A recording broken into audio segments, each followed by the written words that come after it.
Hi, my name is Carol, and I wanted to create a YouTube channel to just share what I'm currently learning and what I'm experiencing in life. And maybe what I'm learning could be a blessing for someone else who is seeking to find joy and to restore joy back into their life. I do realize that life is hard and it comes just with all types of ups and downs, but over time we can restore joy back in our life. And release is a form of joy. Release is also when we get the courage to tell someone no. That means that we're not taking on any additional burdens. We have enough burdens that we're dealing with. So when we get the courage to tell people no, that does something for us. I've also often found in my life that people will ask you to do things that they don't want to do, and also ask you to do things that they know they won't do. But for some reason, they get the notion that they want to ask us to do certain things. And we have to take the strong courage, and we have to set boundaries around ourselves. And this applies to our loved ones, family, and friends. Sometimes we just have to say no. I can't take on another thing on my plate. My plate is full. And in order for me to stay balanced, I can't take on anything else. I have to say no. And it's okay to say no. Also, sometimes when we're going through life challenges, it's triumphs, it's ebbs and flows that we have in life. It's okay to retreat to a safe space or a safe place. I found that just recently, I'm currently I'm currently off work due to just anxiety and just stress and just feeling irritable and overwhelmed. It's just been a lot. One of the things that I experienced was my family and I had some attacks on our home by an individual that we knew. So that caused stress in itself. So we had to abruptly move to a whole nother city to try to get away from them. Yes, I know you say, well, did you contact the police? We did. We contacted the police. We followed all of the steps that the law in my state, in my area, asked us to do. We did all of that. But as the law indicated to us, that they would actually have to catch the person in the act in order to be able to do anything about it.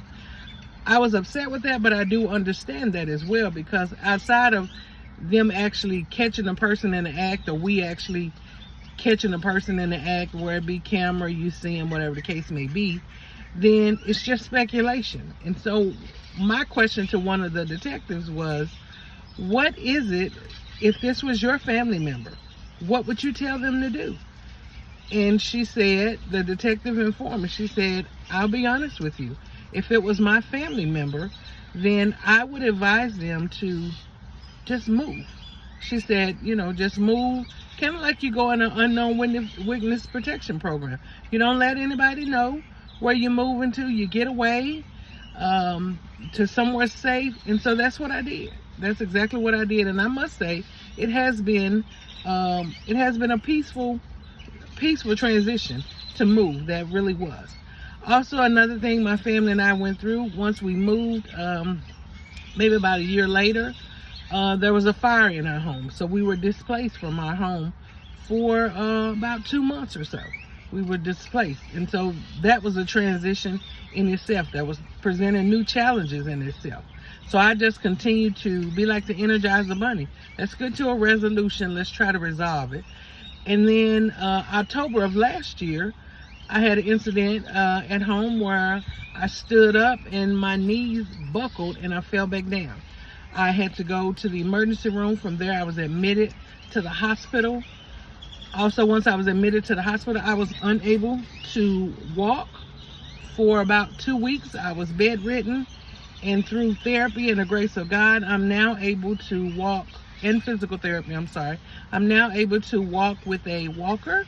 And I just believe that life will continue to get better for me, because that's my faith. that I'm hoping that life will continue to get better for me, and that one day I'll be able to walk without any mobile equipment, any medical equipment, that I can go back to walking on my own. But I say all of that to say, I just continue to push through like some of you may do. I continue to push through without pausing, to take a break, to acknowledge what is happening. I was just like, let's just get through it. Let's get the problem solved, and let's move on to resolution so that life can continue. What I've learned is that now that I'm off work, like I say, due to stress and anxiety, is that I didn't take the time to process each one of those steps. I didn't take the time to process each one of those incidents, shall I say. There's moments where we should take a pause, moments in life where we should take a break. And let's acknowledge what's going on in life. We can still work through the issues, but let's take a moment to acknowledge what's going on. Sometimes it requires us to retreat. Retreat is not a form of weakness. Sometimes we have to retreat to a safe space. Sometimes we have to retreat to a safe place. The retreat may be momentarily, it could be a couple of days, it could be for an extended period of time. But what I'm learning from being off work, and I've been off work now for maybe about 5 or 6 weeks. What I'm learning is that and I'm doing a retreat at home. What I'm learning is that the retreat is restoring me. It's restoring me to allow me to get rest. Rest is underrated. It is allowing me to get rest. It is allowing me to just acknowledge what's going on. I'm going into therapy. I'm normally the person that will say, you know what, I'm just going to pray my way through it and the Lord will work it out. But I had to get to a place to where I was so stressed to where I was easily agitated. I was frustrated. I was irritable. And then immediately following that, I would go into crying. So I had to retreat and I had to seek therapy. And I used the EAP program, Employer Assistance Program, at my job. They offer 10 weeks of therapy. So I'm currently in therapy, and I'm learning now that the retreat is necessary. It's necessary for me to just take a moment to pause. What I've learned also in therapy is that now that I'm using medical equipment for mobility, is that that's a form of grief that I didn't know. Like, I'm grieving the life that I previously had, a life where I can walk on my own, a life where I didn't need mobility equipment to get around. And I was like, wow, sometimes it just takes another person, another set of eyes, another non-objective person, a person who is objective, that's not familiar with you, your circumstances, until y'all begin to talk and build a rapport.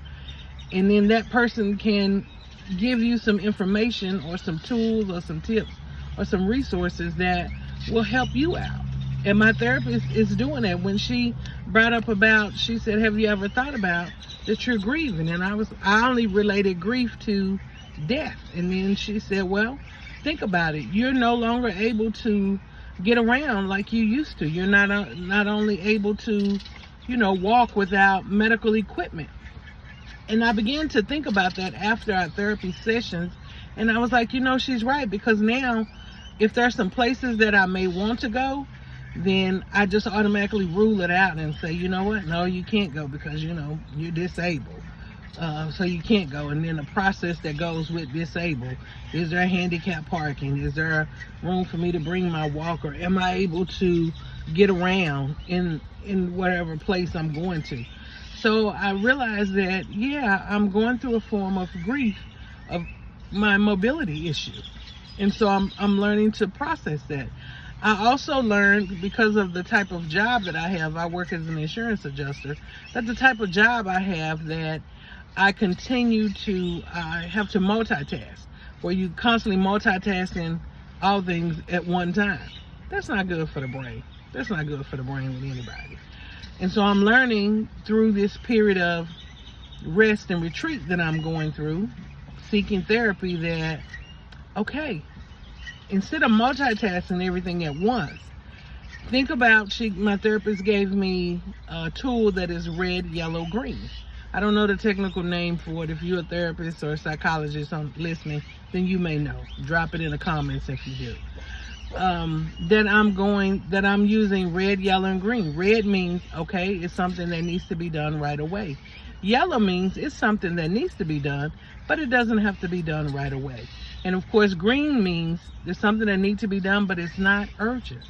So I'm learning to prioritize things in my life in the categories of red, yellow, green. It's helping me a lot, and it's helping me to retrain my thought process. Like, I'm really having to rethink my thought process about how I previously did life to how I now want to do life. And so I'm learning to change the way I think and talk. And I also want to say rest is underrated. It's underrated because rest allows your body to decompress. Rest allows your organs to maybe do something that they normally need to do. They need a pause. They need a break. Not your heart now. They need a pause. They need a break to just kind of be like, okay, let's not just be in a hurry, in a rush, and let's just not continue to just move at such a fast pace. Let's slow down.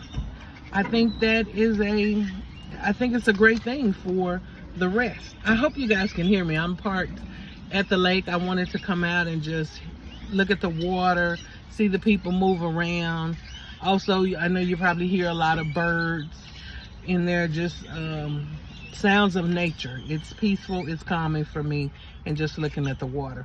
And when I finish, I'll turn my camera around and let you guys see the lake and the park that I'm at, so you can get some joy out of it, hopefully, as well. But like I say, rest is underrated. Rest brings back creativity for us. It allows us for our creativity to return.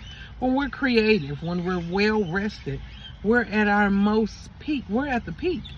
Then we can flow. Our joy continues to return to us. We can just go out and just sometimes enjoy life because we're rested. We're not easily irritated. We're not frustrated. We're not easily angered. I believe a technical term, if we all have emotional intelligence. Let's just pause a minute and just take the moment. Let's just decompress. I heard, I was looking at a podcast. I think the young lady name is Angie Martinez. She was interviewing Regina King, and Regina King mentioned about, she was out somewhere and someone said, made a comment about her son that has passed. They made a comment about it. She was like, well, I'm from LA or whatever part of LA she's from, or whatever part of California she's from. She mentioned that, and she was like, normally I would check a person. She said, but then I thought about it. I don't know what they're going through. They could be going through something. So she said, look, that's their stuff. It's not mine. Let me keep it moving. And so also there's something I think, I believe there's some value to what she said, because now so much is such a rush and just in life. Let's just go. Let's just do. And work. Let's try to accomplish. Let's try to get this done and get that done. Let's do this activity. Let's do that activity. I think now we're just in such a rush in life to where we just need to pause, take a moment. If you've experienced a death in your life, take a moment. Now, your moment might don't allow you to be off work, or your moment might don't allow you to maybe go somewhere to a certain place. I understand, because my mind doesn't. My finances doesn't allow me to do that. But there is something to just take a moment. Just maybe if you're a nature person, just go outside. If there is no beauty outside where you live, maybe you can go to like a park or somewhere like that. You can travel to something like that. I was looking, there was a bird jumped on the hood of my car. So maybe you can just go to a park, a local park, or maybe pick up a book. It may help you to read something that may allow you to escape into another world.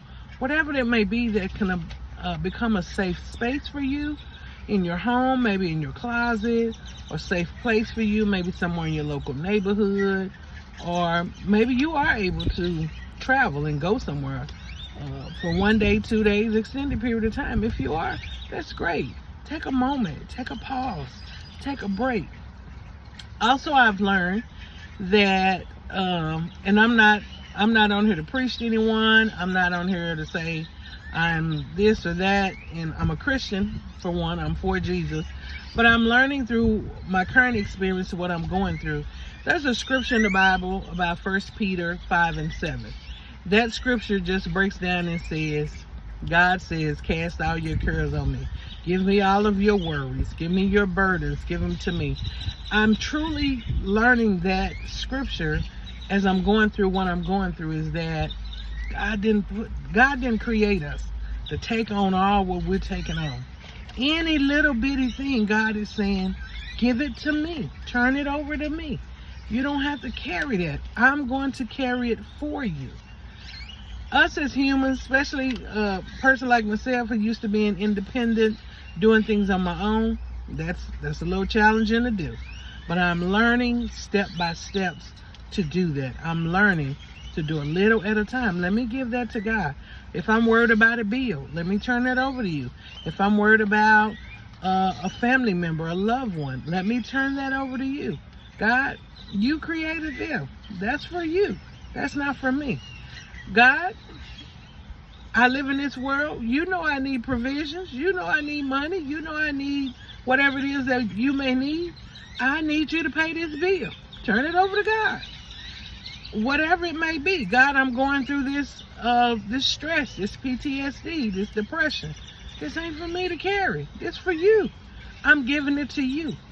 When we turn it over to God, He will go to work on our behalf. I just think overall in life, if we just pause for a minute, don't just continue to rush through things, take a moment, decompress. If you can, sit outside on your porch. Maybe if you live in an apartment or somewhere, sit on your patio, on your balcony. Just sit there. Maybe you have to go and sit in your closet. Maybe it may be take a bath a little bit longer. Maybe once I put the kids to sleep, then I can go and sit on the porch or whatever it may be. The porch does a lot. It don't seem like it, but trust me, it does a lot. So just do something. Take a moment. Take a rest. Take a pause. Take a break. All of that. Learn to say no. All of that brings us joy. It's a form of joy. Now that brings us moments of joy. It may not all return to you overnight. And I would say it probably won't return to you overnight. Take a moment. In increments, we can get joy back in our life by doing small things. Take rest. If you need therapy, find a therapist. There's the EAP program at your job. Look into it. It's free.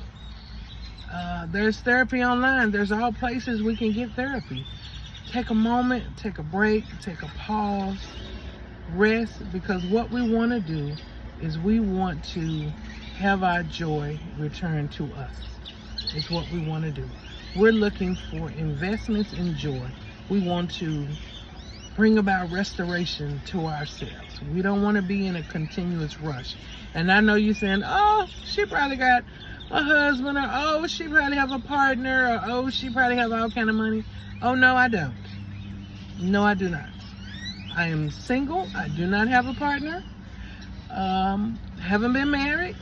I do have children and grandchildren. I do have a child and a grandchild. I do have that. But also, I know what I need from me. I need rest. I need to retreat sometime to a safe space, to a safe place. I need to turn all of my worries and burdens over to God. Doesn't happen overnight. Start with one little bitty thing and give it to Him. That's what I'm learning to do. And also I'm learning through those steps. Rest, retreat, turn our cares over to God or your higher power, whomever that may be for you. And then also just to take a moment to pause. This will allow our joy to return in moments. Moments of joy will begin to come back to us. And we will just continue to press forward in life together. I wish you all well. I thank you for listening. If you like the video, hit the like button. If you want to subscribe, hit the subscribe button. If you want to leave a comment, and I'll reply to your comment. But I do thank you for listening. I hope that you were able to get something out of this. And sorry about the sounds. Oh, I'm sorry. I told you guys I was going to show you the view. Okay, take a look. Hopefully you can see the view of where I am. Okay. Hopefully you can see the view. This is my first YouTube video, so be patient with me. I'm learning. Thank you for watching. Have a great day. Bye-bye.